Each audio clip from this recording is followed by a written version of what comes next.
Vamos lá, eu quero convidar agora o pastor João Eduardo Cruz, ele que é escritor, ele que é pastor, ele que é professor, ele que é uma referência para muitos, tá? Ele escreveu, junto com um grupo de pastores, de irmãos, esse livro, Insight sobre liderança de jovens e adolescentes. Considero demais o pastor João Eduardo Cruz, que eu admiro muito, tá? Esse foi um dos livros que ele escreveu, pelo menos ele escreveu um capítulo desse livro. Esse é um outro livro muito bacana dele, Sentindo a Vida, Percepções de Deus para o Cotidiano. Esse livro é muito bacana, Você percebe Deus nas coisas mais simples possíveis, tá? E o outro livro dele é esse aqui, ó, Jesus e os Descaminhos da Igreja. Jesus e os Descaminhos da Igreja. Esse foi o primeiro livro que eu li, do pastor João Eduardo Cruz. Gostei muito. É um teólogo de mão cheia, é um escritor de altíssima qualidade e é um cara que eu admiro muito. Vou convidá-lo agora.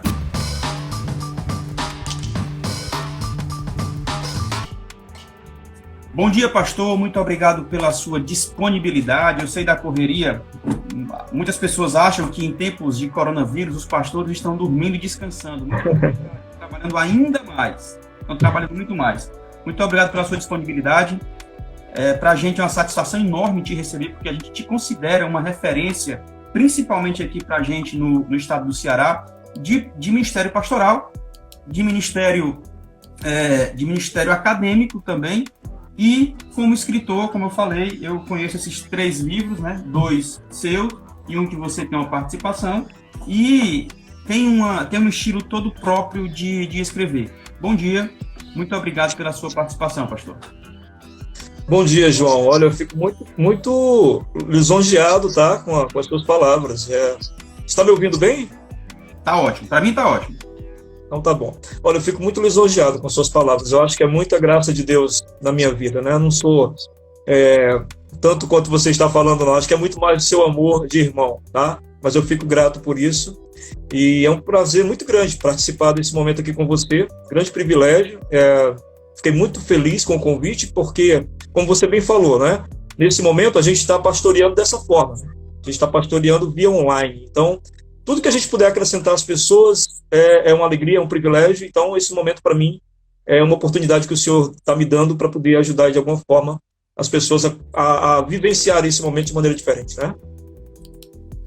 Amém. Então, a gente já vai começar com a sua fala, com a sua participação. A gente se propôs nessa manhã falar sobre um tema extremamente pertinente, relevante, que é a teologia na prática. A teologia na prática, que é uma realidade que deve ser vivida todos os dias por pastores e por membros também, pela igreja, em especial nesse tempo de coronavírus. Por que a gente fala em especial nesse tempo de coronavírus? Porque foi algo que chegou, não sei, mas penso que jamais vivido, com certeza para essas 2, 3 gerações anteriores, nada parecido, né? Aconteceu lá atrás a guerra mundial, mas aí foi uma outra realidade. Mas dessa forma, a turma reclusa por conta de um vírus, enfim, esse fechamento, entre aspas,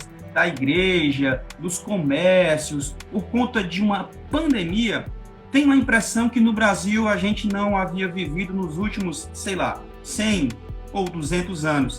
E tivemos que nos adaptar. É, de fato, uma nova realidade. Eu costumo dizer que o digital ia chegar na igreja mais cedo ou mais tarde. É uma realidade, por mais que muitos pastores, líderes, membros não gostem ou não gostassem, mas ia chegar na igreja. Por conta dessa pandemia, a coisa se antecipou. O boom digital eclesiástico aconteceu. E aí, os pastores, membros, igrejas tiveram que se readaptar, tiveram que fazer um novo estilo, um novo cronograma de agenda e programação. Me diz aí, pastor, o que você preparou para conversar com a gente sobre uma teologia prática em tempos de coronavírus? Ok, João. Primeiro, eu concordo plenamente com o que você falou, com a tua introdução. Eu acho que nós nunca vivemos uma experiência dessas, apesar de que nós tivemos experiências, né, epidêmicas durante a história da humanidade. A gente teve, por exemplo, o tifo, 1918, né, que, se não me engano, matou 20 milhões de pessoas. Tivemos a febre amarela, conhecida como a gripe espanhola, né, também matou cerca de 20 milhões de pessoas ali por período de 1918, 1919. Peste bubônica, 1333 a 1351, também matou milhões de pessoas. Mas a diferença que estamos aqui foi essa colocação que você fez sobre o momento em que o mundo vive hoje, né? Nós temos um mundo globalizado, nós temos um mundo em que nós nos intercalamos não apenas na questão da comunicação, mas as distâncias, João, elas diminuíram, elas se estreitaram. 1918, 1300 e alguma coisa, foram momentos em que não havia uma distância tão estreitada, né? Os países eram quase que isolados. Essas crises epidêmicas mundiais, geralmente era Europa, Ásia, né? Ou 3 ou 4 países.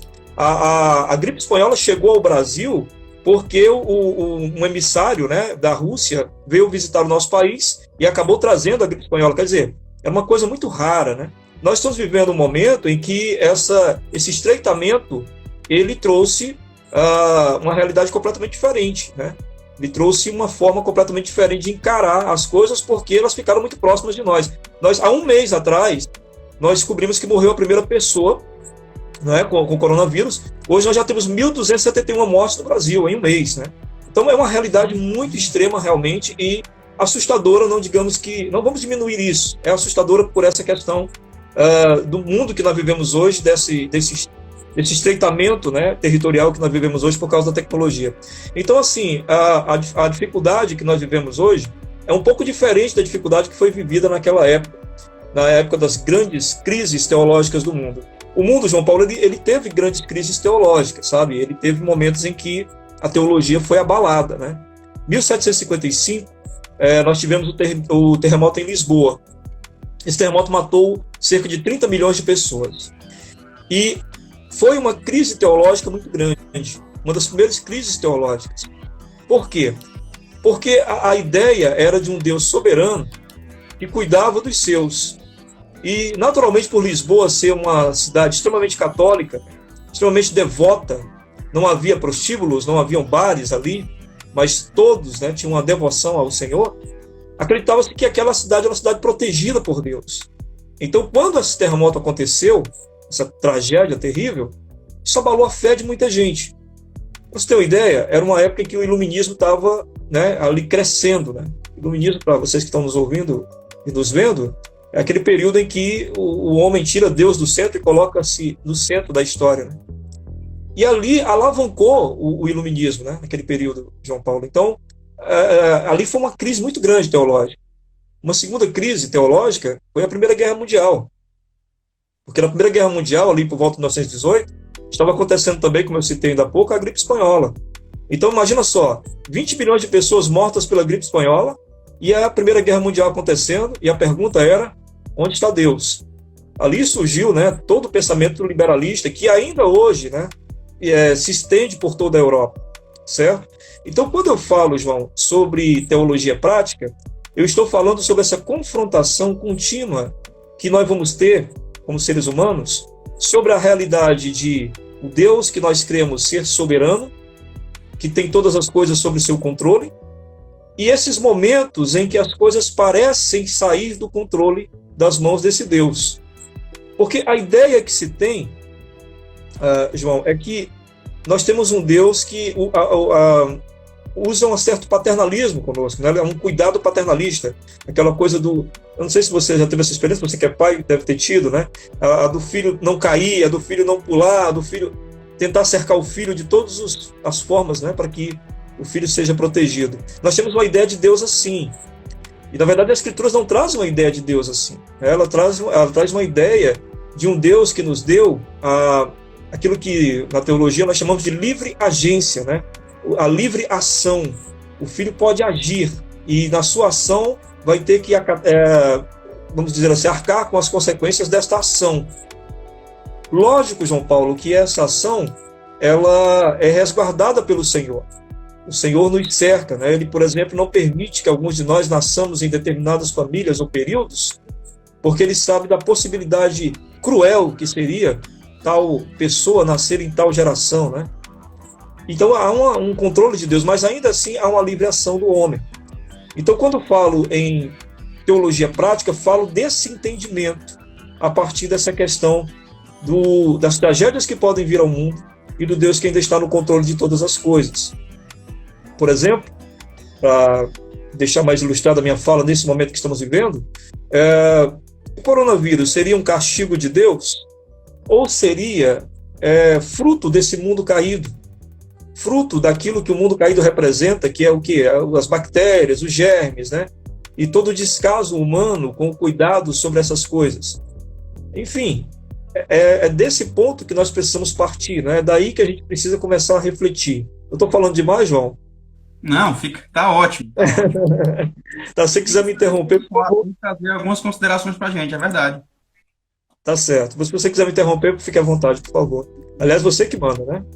Pois é, João, então, a partir dessa ideia, né, a gente precisa de uma teologia praxis, né? Praxis, como dizia Aristóteles, né? No contexto grego, né? O que é a praxis, né?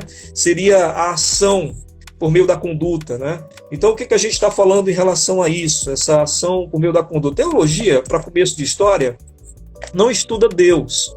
Nós não temos como estudar Deus. Deus é um mistério profundo, né? Deus é o que ele se deixa revelar. Então, teologia seria estudarmos, né, experimentarmos o que Deus se deixou revelar. E nós, como crentes protestantes, né, acreditamos que Deus se revela a partir das Escrituras, né, sua principal revelação é a partir das Escrituras Sagradas. Então, teologia seria essa experiência de você conhecer o Deus que se manifesta nas Escrituras Sagradas. Então, quando a gente fala da praxis, né, que seria a ação e a conduta, a partir disso que a gente reconhece, a gente entende que precisamos primeiro conhecer esse Deus, o que as Escrituras mostram sobre ele, para que nós possamos, assim, ter uma conduta e uma prática de fé que equivala àquilo que nos foi revelado. Por exemplo, uma das coisas que me deixava assustado quando comecei a ler a Bíblia, João, é que logo no começo da Bíblia, né, 40%, 50% da humanidade, aliás, 30% da humanidade é morta, né? Quando Caim morre, né? Então, assim, já é assustador a partir daí. E depois a gente vê também uma coisa que muito me assusta no Antigo Testamento, quando eu começo a ler, é a questão de que Deus preza muito pela santidade, né? Então há ali muita punição severa contra o pecado, né? A questão da morte, da condenação à morte pelo pecado.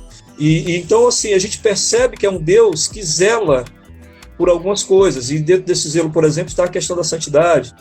Ele escolhe um povo e ele começa a zelar por esse povo também. E no zelo por esse povo, ele começa a proteger, digamos, o povo de algumas coisas. E quando o povo pisa na bola, ele pune esse povo. Então tem toda uma história de uma relação com Deus que é diferente, João Paulo, da ideia que a gente tem de Deus. A gente tem uma ideia de Deus baseada, como eu falei no início, né, no paternalismo, no cuidado. E essa ideia descentraliza um pouco, porque assim, é um Deus que nos ama, e nos ama porque nos criou, não é porque nos fez. Não é um Deus que nos ama simplesmente pelo que nós somos, mas nós fomos criados com um propósito, e ao fugir deste propósito, perdemos de vista o amor de Deus. Não que ele não continue nos amando, a Bíblia deixa isso bem claro, né? Todas as coisas que Deus faz, ele expressa seu amor. Mas nós paramos de perceber esse amor quando saímos do seu propósito. Eu estou tentando explicar aqui para as pessoas que estão nos ouvindo de que Deus nós estamos falando, tá?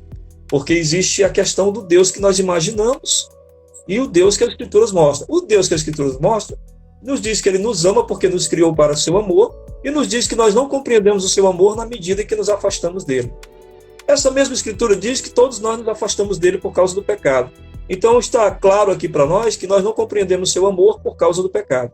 Até que nós nos reconciliemos com ele, não entenderemos o seu amor. Então não perceberemos que somos amados. Situações como essas, por exemplo, que nós estamos passando, vão dizer para nós que talvez Deus nos esqueceu e não nos ama. Mas se a gente parar para refletir um pouco, né, e aí entra a teologia prática, entra a prática daquilo que eu acredito. Se eu acredito que Deus me ama, acredito, por exemplo, que nós não fomos consumidos de tal modo, né, nesse momento, porque Deus não permitiu. Então, assim, veja bem, por que nós temos tecnologia, João Paulo, que está nos dando sustento ainda, nos amparando nesse momento difícil? Não falo só na questão de nós podermos conversar com os amigos e termos essa comunicação ainda contínua, né, com as pessoas, mas falo da tecnologia que pode nos ajudar, por exemplo, a ciência que pode nos ajudar a ter a solução para o coronavírus. Quem produziu essa ciência, João Paulo? Eu vi uma discussão esses dias entre as pessoas dizendo, não é Deus que vai resolver isso, é a ciência. Gente, mas foi Deus que providenciou a ciência. Antes que nós entendêssemos que íamos precisar de carvão, Deus colocou no solo carvão. Antes que entendêssemos que íamos precisar de gasolina, Deus colocou no solo petróleo. Antes que entendêssemos que precisávamos de roupa para nos aquecer, Deus criou lã. Então, todas as coisas foram criadas por Deus numa antecipação daquilo que nós necessitaríamos. Nós estamos passando por esse período do coronavírus com todo o cuidado que Deus já nos permitiu ter para que pudéssemos passar por essa situação. Teologia prática, então, olhar para a soberania e o cuidado de Deus e perceber esse cuidado no cotidiano. Perceber esse amor no cotidiano. Eu e você, João Paulo, estamos vivendo esse momento porque Deus quis que nós estivéssemos aqui nesse momento e Ele nos preparou para esse momento, dando-nos toda a tecnologia e amparo científico para que pudéssemos passar por esse momento. Talvez alguém possa questionar, que eu tinha citado, né, a peste bubônica, a febre amarela. Olha, essas epidemias anteriores, elas não abalaram o mundo todo, não havia tecnologia, não havia distanciamento, encurtamento, de distância para atingir todas as pessoas. Elas foram colocadas em lugares específicos. E essas epidemias desenvolveram a ciência para que essa ciência pudesse proteger a humanidade durante os anos que vieram, até chegarmos a esse momento agora. Se hoje estamos trabalhando, tentando encontrar uma solução, é porque os nossos antepassados trabalharam soluções anteriores e Deus permitiu que assim fosse, para que chegássemos aqui e pudéssemos trabalhar a solução do hoje. Então, teologia prática é isso. Então vamos lá. Nós, como cristãos e teólogos, porque a ideia é que todos os cristãos entendam uma teologia bíblica, vivenciem uma teologia bíblica, todos nós, como cristãos e teólogos bíblicos, devemos encarar essa situação, esse coronavírus, uma pandemia, uma crise, toda e qualquer adversidade, devemos encarar isso como um cuidado de Deus, como um amor de Deus, como algo que Deus está utilizando para nos ensinar. Talvez não seja Deus causando isso, mas Deus usando isso para nos mostrar o seu amor. Seria isso uma teologia prática, pastor? Perfeito, João Paulo, perfeito. Seu entendimento está perfeito. É o que eu queria expressar. Exatamente. Nós acreditamos, então, que Deus é soberano e que Deus nos ama. A partir do momento que acreditamos que Deus é soberano e que Deus nos ama, o máximo que esse Deus que nos ama e é soberano está fazendo com os seus filhos, é discipliná-los. Que é o que a Bíblia nos ensina, que Deus disciplina aos que ama. Então, o que nós podemos perceber? Há uma disciplina aqui, há algo sendo feito. Agora, você fez uma colocação muito interessante. Teria Deus feito isto ou isto foi causado? É interessante que, biblicamente, isso não importa. Deus sabia que ia acontecer. E, sabendo que ia acontecer, usaria isto para os seus fins.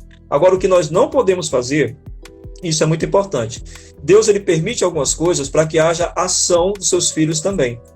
Ação que transforma o coração dos seus filhos. Por exemplo, esse momento é o momento de nós expressarmos nossa misericórdia, nossa humildade. Humildade no sentido de, Deus, nós não temos o controle de todas as coisas. Nós percebemos que nossa tecnologia não tem o controle de todas as coisas, que os nossos bilhões de dólares não resolvem todas as coisas. Então a gente está sendo colocando diante de Deus que o controle realmente não é nosso. Essa é a primeira coisa. A outra coisa é a expressão nossa como cristão, da misericórdia, do amor, do cuidado para com o próximo. Por exemplo, João Paulo, quando nós nos resguardamos, e nosso pensamento não deve ser só por nós, na quarentena, mas também pelos outros que podem ser contaminados, e por aí vai. Então, assim, Deus está dando uma oportunidade a nós de expressarmos amor, de expressarmos misericórdia, socorrendo aos que estão passando necessidade nesse instante. A igreja, por exemplo, tem que agir agora. Deus está dando essa oportunidade que o mundo veja como a igreja ama o mundo, como a igreja pode ser misericordiosa, saciando a fome dos que têm fome, dando conforto aos que estão desesperados e trazendo comunhão aos que estão em solidão. Então, tudo isso são oportunidades que Deus está dando a partir dessa disciplina, da qual ele sabia que esse momento iria acontecer. Sabia tanto, João, que nos deu a oportunidade de sermos igreja ainda online. Porque se fosse em outro período, estávamos todos isolados, sem comunhão nenhuma. Beleza. Deixa eu mandar um abraço aqui para o meu irmão Belchior Silva, que está nos acompanhando e concorda com as suas colocações. Ele expressa perfeito. O Márcio Quinto também apareceu por aí. Fábio Evison, acho que é isso. Pastor Guto, um abraço para você. Pastor Neto Barroso. André Agape, um abraço para você, André. O Otto Oliveira também apareceu por aí. É o Otoniel aí. Oi? É o Otoniel, gente boa. O Otto Oliveira. Otoniel. Duas colocações para a gente conversar. Primeiro, até passou aqui nos comentários, e você meio que já respondeu, mas eu acho que é válido talvez a gente se aprofundar um pouco mais nessa conversa. Foi falado aqui nos comentários o seguinte: tudo isso que tem acontecido, e aí tudo isso tem várias situações, mas vamos focar no corona, né? O coronavírus tem acontecido por conta da dificuldade do homem a conviver ou destruindo o meio ambiente, esse tipo de coisa, né? Claro que isso é um viés de uma parte da teologia, mas assim, até onde isso de fato interfere no dia a dia, no cotidiano, na prática do cristão? O homem destruindo o meio ambiente, poluindo os rios e mares, devastando as florestas, até onde isso de fato interfere nesse caos, nessas pandemias, nessas crises que têm afetado toda a sociedade. Bem, João, as escrituras dizem para nós que Deus nos deu o mundo para que nós cuidássemos do mundo, né? Quando ele cria Adão e Eva, ele pede que Adão cuide do jardim. Então, a desobediência de Adão faz com que ele seja expulso do jardim junto com Eva, mas o mandamento de cuidar do mundo ainda é nosso. O mandamento de fazer com que aquilo que Deus nos colocou em nossas mãos seja preservado ainda é nosso.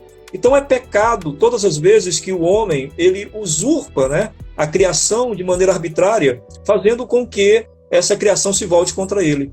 Então, o que nós estamos vivendo, esses momentos em que você citou de epidemias, pandemias ou outras tragédias que são decorrentes do não cuidado com a natureza, ela é, na verdade, pecado.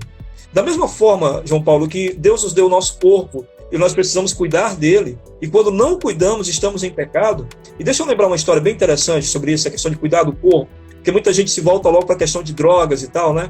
Eu lembro de um pastor amigo meu contou uma vez que alguém deu uma carona para ele e essa pessoa tinha um problema, né? Tinha um problema de obesidade, e por essa obesidade tinha problemas cardíacos, problemas respiratórios, vários problemas pela obesidade. Mas esse rapaz que estava dando carona a ele falava veementemente contra outro rapaz que tinha um problema de alcoolismo. E aí ele citava, né, que nosso corpo é templo do Espírito Santo e a gente deve cuidar do corpo, e o cara estragando o corpo com álcool. E o pastor ficou olhando para ele pensando, meu Deus, mas ele tem problemas, né, em decorrência do exagero em comer. Então, assim, cuidar do corpo significa cuidar no âmbito geral, né? Então, muita gente, por exemplo, pensa, João Paulo, que cuidar da natureza não é coisa que cabe a mim nem a você, mas é uma coisa que cabe aos governantes, né?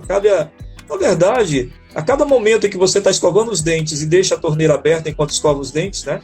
E não fecha em nenhum momento, você está atrapalhando tudo, né? Você está fazendo com que a coisa não aconteça da maneira que deveria. A cada instante que você faz um pequeno ato, você está em pecado, sim, porque nós estamos cuidando de toda essa casa. E olha, eu vou dizer uma coisa para você, João. Essa casa está envelhecida. O mundo está envelhecendo. Ele não vai suportar muito tempo, e o Senhor sabia disso. O Senhor tinha essa, lógico, né, na sua visão da história, né, ele é o Senhor da história, ele sabia que essa casa ia envelhecer. É por isso que em Apocalipse fala de novo céu e nova terra, vai ter que ser refeito, né?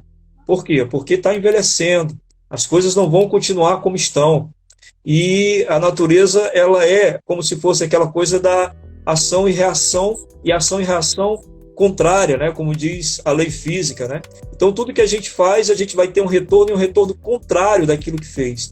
É pecado, tem que se cuidar da natureza, tem que se cuidar do mundo, e assim, não sabemos a que ponto já chegamos, né? Esse é o problema.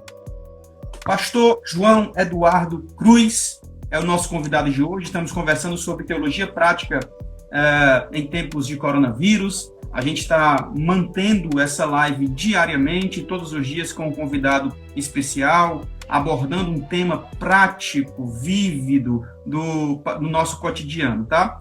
Ontem, infelizmente, não pudemos realizar por conta de um problema técnico na nossa operadora de internet, mas hoje, com muita alegria, recebendo o pastor João Eduardo Cruz. E o de ontem, vamos marcar um outro momento, que é o pastor Paulo Maurício. Eu acho que o pastor João Eduardo conhece ele aí. Conheço, sim. Ágape fala o seguinte: cabe a todos, precisamos de políticas públicas que favoreçam a preservação do meio ambiente. Faz parte de tudo, mais ou menos isso que o pastor João Eduardo Cruz conversou. Pastor, um outro questionamento, né? um outro assunto para a gente abordar. Em tempos de coronavírus, como é que tem sido a tua atuação como pastor de igreja local? Como você está encarando todo esse momento? Eu sei que a tua equipe lá é muito boa, conheço algumas pessoas, tem sido feito um trabalho muito interessante, mas como tem sido a tua atuação no ministério pastoral, no cuidado pastoral nesse tempo de crise? João Paulo, eu considero que tem sido muito difícil. Não vou dizer que tem sido muito tranquilo, não. Tem sido bem difícil porque, assim, não ter o contato direto com as pessoas é uma coisa realmente muito difícil para mim. Por exemplo, eu tenho feito os aconselhamentos via WhatsApp, mas eu acho muito complicado. Não estou olhando nos olhos da pessoa, né? Não estou ouvindo o tom de voz da pessoa. É muito complicado. Assim, não fazer visitas, né? Não poder fazer visitas. Eu estou no grupo de risco. Eu tenho problemas respiratórios. Então, naturalmente, eu estou no grupo de risco, não posso me expor demais. Então, não posso fazer visitas às pessoas idosas, não posso fazer visita a alguns irmãos que estão passando por dificuldades. Mas o que a gente tem feito é o trabalho de igreja em si. Nós temos nos unido, né? Eu, o pastor Tiago Santos, que é o outro pastor da nossa igreja, a gente tem feito isso. Temos aconselhado via WhatsApp, temos amparado as famílias, né? Nós temos arrecadado na igreja cestas básicas mensalmente, ofertas também em dinheiro, e nós temos repassado isso para os irmãos carentes e para as pessoas carentes que nós conhecemos, né? Agora, recentemente, nós atendemos 60 famílias e vamos tentar atender mais nesse próximo mês que está começando agora. As pregações, os cultos têm sido online, muito difícil também, né? Porque online, João Paulo, você que é uma pessoa experiente nisso, trabalha com isso, né? Você deve saber, não é como, né, ao vivo, você tem aquela coisa de olhar nos olhos das pessoas na pregação. As pessoas, me parecem, não têm muita paciência no tempo, né, online, né? Então a mensagem tem que ser um pouco mais curta. Então tem todas essas dificuldades, né? Mas assim, eu não quero de maneira alguma murmurar. Eu quero agradecer a Deus por essas oportunidades de poder continuar pregando via online, né? Ter um culto online na nossa igreja. Hoje, poder aconselhar as pessoas via WhatsApp, poder atendê-las ainda, né? Embora com essa dificuldade. Por exemplo, hoje, né, nós teremos uma live, eu e minha esposa, para atender os casais de nossa igreja, né? Nós vamos ter uma live só para os casais. Então, assim, a gente tem feito, né, da medida do possível, né, João? E eu acho que Deus foi misericordioso com a gente, repito isso. Nós poderíamos estar todos isolados mesmo, então eu estaria em angústia, porque um pastor quer estar pastoreando, né? Então eu estaria muito angustiado, mas pela graça de Deus eu não quero reclamar, não. Eu tenho muita dificuldade com vídeo, com câmera, com tudo, mas o Senhor tem suprido isso também. Amém. Louvado seja Deus pelas tecnologias, pelas ferramentas tecnológicas na atualidade, né? E assim, eu acompanhei de perto, né? Acompanho de perto o pastor João Eduardo Cruz. A gente já fez uma parceria em uma faculdade teológica, né? Ele já ministrou algumas disciplinas lá quando eu coordenava. E era difícil conversar com este camarada, viu? O homem não tinha Facebook, não tinha Instagram, não tinha mais. Era na... E aí, de tempos em tempos, o pastor João Eduardo Cruz se recolhe para poder escrever, então abre mão de tudo, esquece tudo. Realmente é difícil. Então, esse tempo, por isso que eu te perguntei, porque esse tempo de pastoreamento, ou pastorado online, eu sei que tem sim uma certa dificuldade. Para mim também tem. É extremamente difícil isso. Embora a gente no digital também, mas não existe como o físico. O digital é um complemento, o digital é porque tem um alcance maior, mas a gente entende essa dificuldade. Por exemplo, aconselhar de forma virtual É o fim. impossível se não for necessário, né? Isso. Mas a gente não tem outra opção, então aí tem que ser feito. Mas, de fato... Mas bem definido. Você definiu muito bem, João Paulo. É porque nós estamos com um único meio, né? Esse é o único meio. E, assim, realmente eu tenho, como eu falei, dificuldades com redes sociais, né? E eu tive que reativar contas em rede social e tudo, por conta desse cuidado, né? Que tem que se ter com os irmãos, com as ovelhas. Tem muita gente, João, desesperada, tem muita gente triste, tem muita gente querendo ouvir uma palavra, né? E tudo. Então, há necessidade. Então, nesse instante, você tem que abrir mão de qualquer coisa e fazer por onde abençoar e cuidar das pessoas, né? Então, é isso, né? Então, como você bem falou, não é fácil, mas é necessário, né? Acho que você definiu muito bem. Um abraço para a ICM Ceará Oficial, um abraço para a Lide Dicas de Mãe, está nos acompanhando aqui. A gente está com muita gente com assunto para Ministério Infantil. Essa semana vai ser uma semana riquíssima para a EBD, muitas ilustrações, dinâmicas, vai ser muito especial também. Um abraço para Leonardo Brasil, muito obrigado pela sua audiência, sua mãe também, a Claudinha, Jesus, Deus abençoe a todos vocês. O pastor Guto, ele faz uma observação, um complemento, ele fala o seguinte: teologia prática parte do princípio, em termos que fazer algumas perguntas, e temos que fazer algumas perguntas, acho que é isso. O que está acontecendo, por que está acontecendo, o que deve acontecer e como devemos resolver as tarefas. E aí ele pontua em quatro situações: empírica, interpretativa, normativa e pragmática, né? Obrigado, pastor Guto, pela sua participação. Perfeito. Boa explanação. Exatamente isso. Só acrescentar, João, ao que o pastor falou, a teologia prática é isso, né? É onde eu entro a partir do que eu creio, tá? Como é que eu participo disso? Pela minha fé, certo? Como é que eu participo agindo a partir da minha fé? Então aí vem a questão de como eu recebi as escrituras, como as interpretei e como as tenho praticado. Repito, como eu recebi as escrituras, como as interpretei e como as tenho praticado. Aí pode correr alguns riscos? Pode. Eu posso ter recebido as escrituras e ter interpretado de maneira equivocada.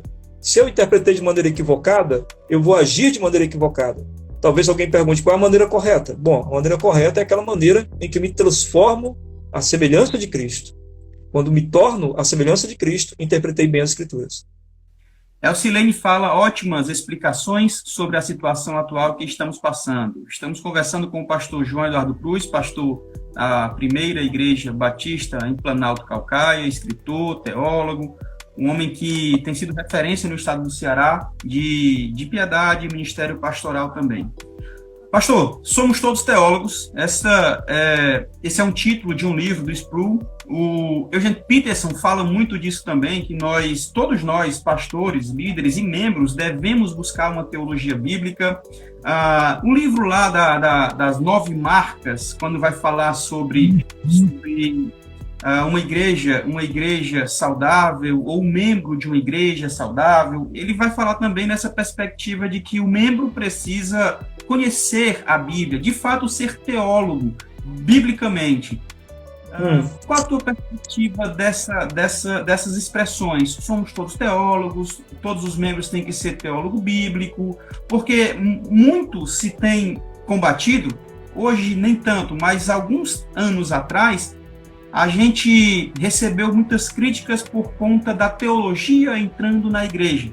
Em contrapartida, muitos pensadores piedosos e cristãos hoje têm abordado essa perspectiva de que o homem cristão, a mulher cristã, precisam buscar os ensinamentos, a teologia bíblica. Qual é a tua perspectiva? Existe alguma diferença entre o ontem e o hoje?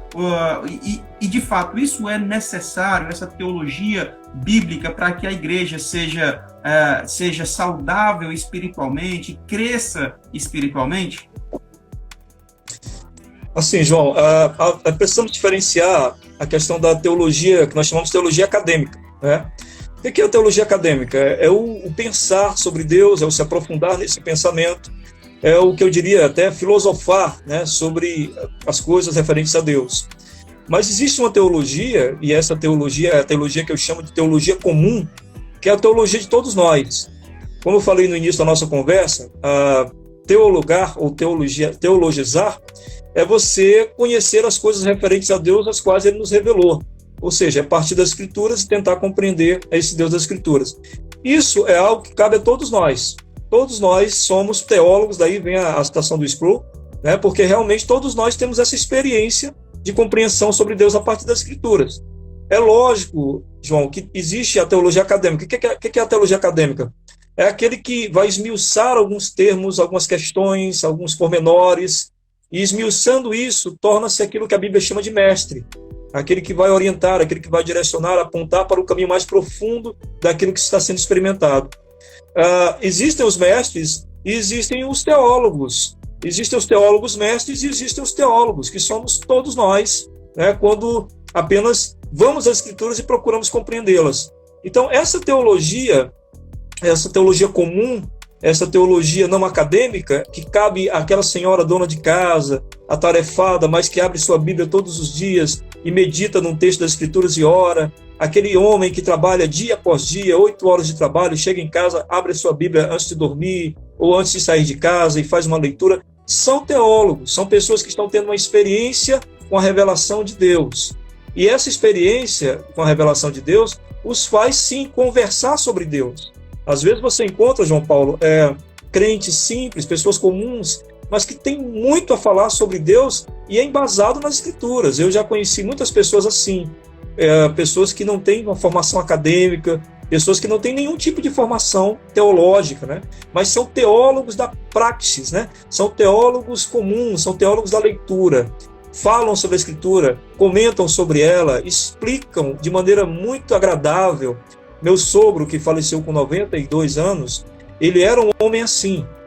Ele era um homem de conhecimento bíblico muito bonito, né, de se ouvir, de se contemplar. Então, esse tipo de experiência a gente vê muito. Você, como pastor de igreja, deve ver também, né, em muitas pessoas mais velhas, jovens, adolescentes, enfim. Então, essa teologia comum, ela é produzida a partir dessa palavra, né? Então, a igreja, o que acontece? No culto, ali nós já estamos absorvendo teologia.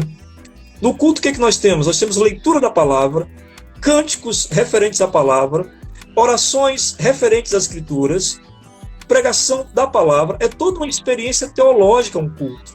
É toda uma experiência teológica. A adoração é uma experiência teológica. A comunhão é uma experiência teológica. Tudo está nas Escrituras, né? Então, o culto é uma experiência teológica. A leitura da Bíblia é uma experiência teológica.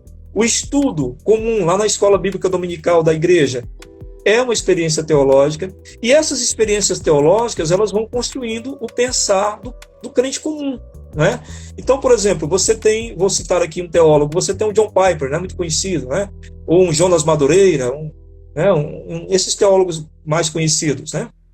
E você tem um pensamento mais apurado, mais aprofundado, mais técnico, digamos assim, sem deixar de ser espiritual. E você tem o teólogo comum, que não tem aquela profundidade toda, mas tem a mesma verdade, a mesma revelação de um está com o outro. Apenas um mergulhou em águas mais profundas e o outro está dando os mergulhos que lhe cabe. Como se fosse uma criança no rio, né? Que tem uma altura que pode chegar, e o adulto no rio que pode ir para o lugar mais profundo. Esse crente comum pode ir ao mais profundo? Deve. Se puder, deve. Se puder, mergulhe, saiba mais, aprofunde-se mais. Isso só tem a dar crescimento à igreja. Eu conheço irmãos de igrejas pentecostais que muitas vezes são julgados, né, por serem pentecostais, por acharem que esses irmãos vivem apenas a emoção e tudo. Eu conheço irmãos pentecostais que têm uma profundidade de conhecimento, que se aprofundam, que mergulham, né, e fizeram a junção perfeita, né, que é a emoção e o intelecto. É a coisa mais perfeita que existe. Jonathan Edwards dizia isso, né, que a verdadeira espiritualidade era a união entre o intelecto e a emoção. Porque, vou dizer, João Paulo, você, por exemplo, compreender o que é Macários, né, o termo lá que Jesus usa para bem-aventurados. Você compreendeu a essência da palavra e você não se emocionar com a essência daquela palavra de bem-aventurado, né, dizer bem-estar com Deus, né, Se você não se emocionar com isso, é melhor você parar na sua teologia. Eu acho que o problema é só esse, né? É você desvincular um pouco uma coisa da outra. Mas a igreja necessita de teologia. O André Agape fala o seguinte: somos todos teólogos, mas alguns teólogos profissionais não acreditam nisso. E o Wagner fala o seguinte: uma teologia equilibrada, alinhada a uma piedade amorosa, tem que andar junto no seio de uma igreja saudável. Tá aí essas duas colocações do André Agape e do Wagner Rodrigues. Léo Vieira Matias, maravilhoso, muito bom. E John, muito bem colocado, pastor Eduardo Cruz. Pastor, consegue trazer alguma percepção sobre esses dois comentários, pastor? Repete o segundo, por favor, João Paulo. Segundo comentário. Você lembra? Eu não peguei. O segundo comentário, você poderia repetir? O Márcio Guinto fala: nossa fé em Deus pode ir contra os critérios de isolamento social colocado pelo Ministério de Saúde? Cara, que pergunta legal. Que boa pergunta. Fábio Monteiro: oportunidade excelente de estar aprendendo mais da palavra de Deus nesse momento tão difícil que estamos vivendo. Márcio, é o seguinte, precisaríamos de bastante tempo. Pode, inclusive, ser um tema para a gente abordar mais na frente, tá certo? Mas deixa eu te falar uma coisa. A nossa fé em Deus pode ir contra os critérios de isolamento social colocado pelo Ministério de Saúde? A nossa fé em Deus tem sempre, em todos os momentos, em todas as situações, ser a favor da vida. Ponto. Pouco importa se é no isolamento, no distanciamento, no lockdown, se é do partido A, partido B. O que eu tenho percebido é que muitas pessoas, nesse momento de isolamento e de pandemia, têm se posicionado politicamente. Cara, não é politicamente. É vida. O ser humano é mais importante do que todas as coisas. Quer dizer, todas as coisas não, né? Deus é mais importante. Mas a vida vale mais do que algumas coisas que a gente tenta construir. Eu sei e tenho percebido isso, que muita gente comentando nas redes sociais, no WhatsApp, tem se posicionado contra ou a favor e com uma eloquência interessante.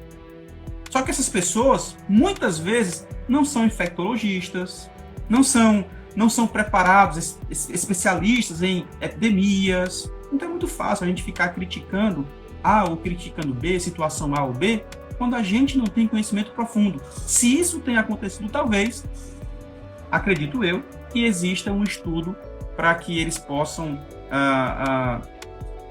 tomar tais posições, tá?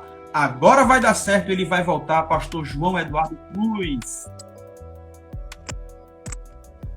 Olha só, E aí, pastor? Voltou, né, meu irmão? Eu acho que é o Instagram, cara.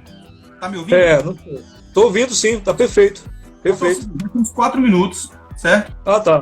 Uhum. O Instagram vai derrubar a gente. Se você lembrar das perguntas lá, dos comentários, fique à vontade para responder já faça toda a sua divulgação, a apresentação. Fique à vontade, que o tempo é seu. São 4 minutos para as suas considerações finais. Tá, deixa eu fazer uma colocação sobre aquele comentário do rapaz sobre a questão dos teólogos profissionais, né? É preciso ter muito cuidado, quem estuda teologia, para não transformar a teologia numa prática vazia. Então, eu acho que é isso que talvez ele tenha se referido à questão de teólogos profissionais. É preciso ter cuidado para não perder a piedade, né? Transformar isso numa coisa que só mova a sua vida academicamente. Então, eu acho que essa é a questão. Uma outra colocação é sobre... esse momento foi muito importante, pastor. Fiquei muito feliz, tá, pelo seu convite. Muito grato mesmo, poder colaborar de alguma forma. Eu creio que deu para acrescentar alguma coisa à vida das pessoas e isso me deixa muito grato. Muito obrigado mesmo pelo convite. Espero que aconteçam outros momentos como esse. Espero que você continue abençoando as pessoas com o teu trabalho, tá? Tá maravilhoso. Eu acompanho algumas vezes e parabéns pela tua ideia maravilhosa. A igreja precisa disso e você tem feito um ótimo trabalho. Você é um ótimo comunicador e a tua forma de comunicar, de deixar a gente livre para falar é muito boa. Enfim, eu sou teu fã. Deus te abençoe, tá? Foi um prazer maravilhoso. Muito obrigado, pastor. Convite feito para um outro momento você estar com a gente, tá? Pessoal, amém. Acompanhamos o pastor João Eduardo Cruz, um cara que eu admiro pra caramba, pastor da primeira igreja batista no Planalto Calcaia, escritor, cara do bem total e tem feito um trabalho muito especial aqui no estado do Ceará. Lembrando que hoje à tarde estaremos com a turma da CS News Brasil. Vamos conversar sobre esse super escritor que consegue unir aí protestantes e católicos de uma maneira muito especial. A gente vai bater um papo bacana sobre o cristianismo puro e simples. Claro que a gente vai abordar outras obras também, mas o foco vai ser o cristianismo puro e simples. Robinho, da Unic, cara, eu te amo, você é um cara muito especial, muito obrigado pela sua colaboração também em todos os espaços. Pastor, um abraço forte para você, Deus abençoe sua família, seu ministério cada vez mais, tá? Eu me despeço por aqui, fique você e toda a sua família na paz de Cristo. Tchau e seja. Valeu, pastor.